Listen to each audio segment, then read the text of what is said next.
शिव गुरु के चरण में कोटि कोटि प्रणाम बा, हमार प्रणाम के स्वीकार करी। माँ भगवती गौरी गणेश के चरण में कोटि कोटि प्रणाम बा, हमार प्रणाम के स्वीकार करी। धरती पर बैठल धरती माता के चरण में कोटि कोटि प्रणाम करतनी, हमार प्रणाम के स्वीकार करी। गंगा मैया के हम जातनी डुबकी लगावे खातिर गंगा मैया के चरण में कोटि कोटि प्रणाम करतनी। तो देखी भैया हम सब गुरु भाई बहना बैठ के कितना बढ़िया से कीर्तन भजन करते हुए अपना गंगा मैया के शरण में पहुँचल बनी जा। ध्यान से सुनी। देखी यही में एगो बूढ़ी माता भेटाइल बड़ी, कह तरी के हम सुल्तानगंज के हैं। बूढ़ी माता के भी बैठेले बनी, सब लोग के ट्रेन में बहुत अच्छा से बैठा के आ देखी गीत भजन सुनाते हुए लेके गई बनी। बूढ़ी माता सुन के गदगद हो गई बड़ी, खुश होकर आशीर्वाद बहुत बढ़िया देले बड़ी। ए भैया देखी भजन के बहुत बढ़िया भाव बा, सुने के प्रयास करब। गुरु बहना लोग चैनल के सब्सक्राइब कर ले, हम वीडियो के लाइक करब, शेयर करब, कमेंट कल मत भूलब, कमेंट में जरूर लिख के डालब। हर हर महादेव, जय हो गंगा मैया। सांझिया सुबेरे दोपहरिया हो गंगा मारे लहरिया। सांझिया सुबेरे दोपहरिया हो गंगा मारे लहरिया। मारे लहरिया गंगा मारले लहरिया। मारे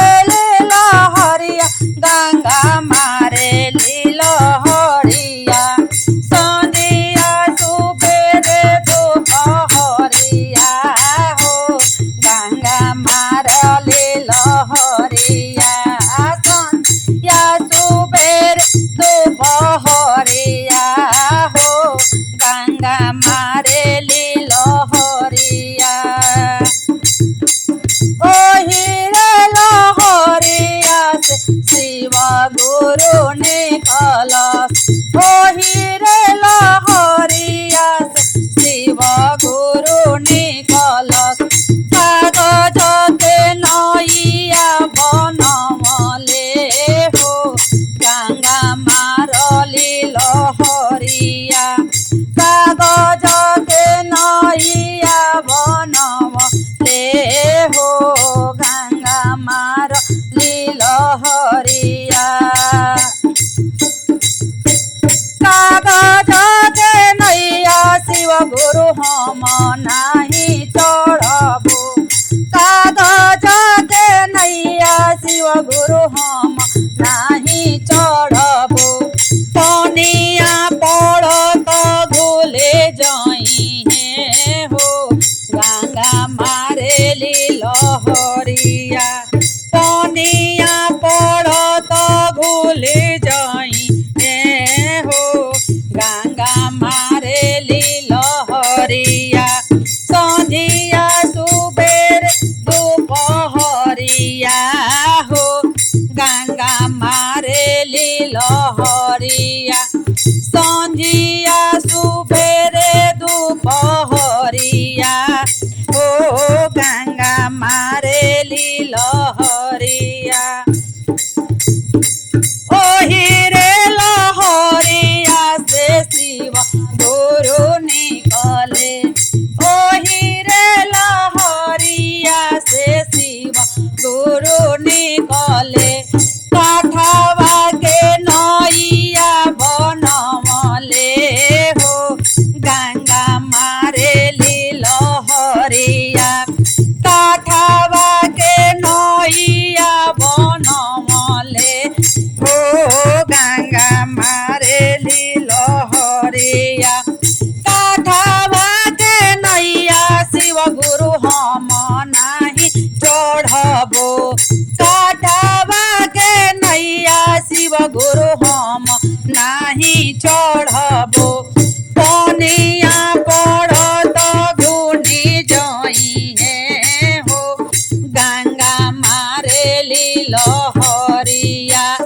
पनिया पड़त घुनी जई हो गंगा मारेली लहरिया।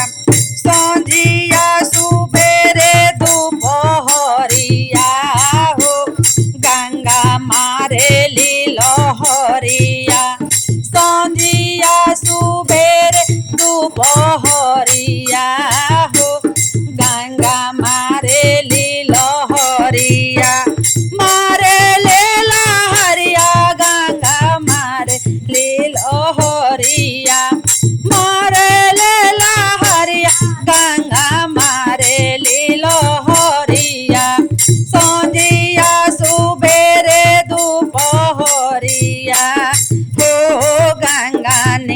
मारेली लहरिया ओही रे लहरिया से शिव गुरु निकलस ओही रे लहरिया से शिव गुरु निकलस सतवे के नैया बनवले हो गंगा मारेली लहरिया धर्म के नैया बनवले हो गंगा मारेली लहरिया धर्म के नैया बनवले हो गंगा मारेली लहरिया धर्म के नैया शिव गुरु अब चढ़ी जाइबो सतावे के नैया शिव गुरु हम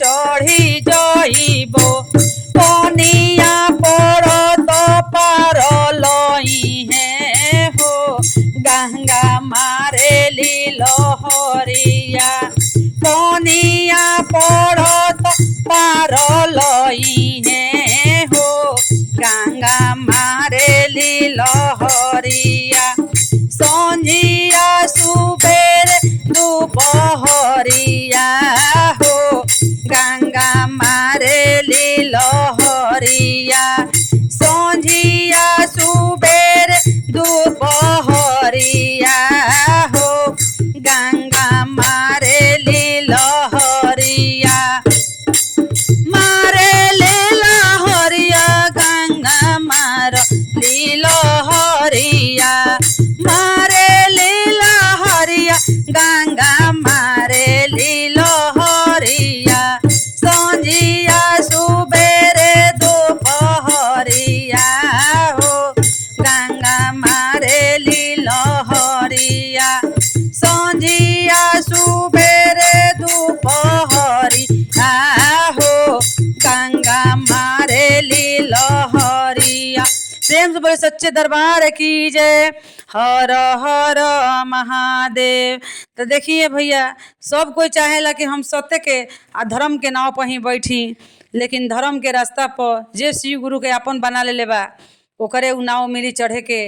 ऐसे शिव के अपन बना ली गुरु के अपन बना ली एक दूसरे के देखी तो समझी कि महादेव के ही रूप भ माँ भगवती के ही रूप ह।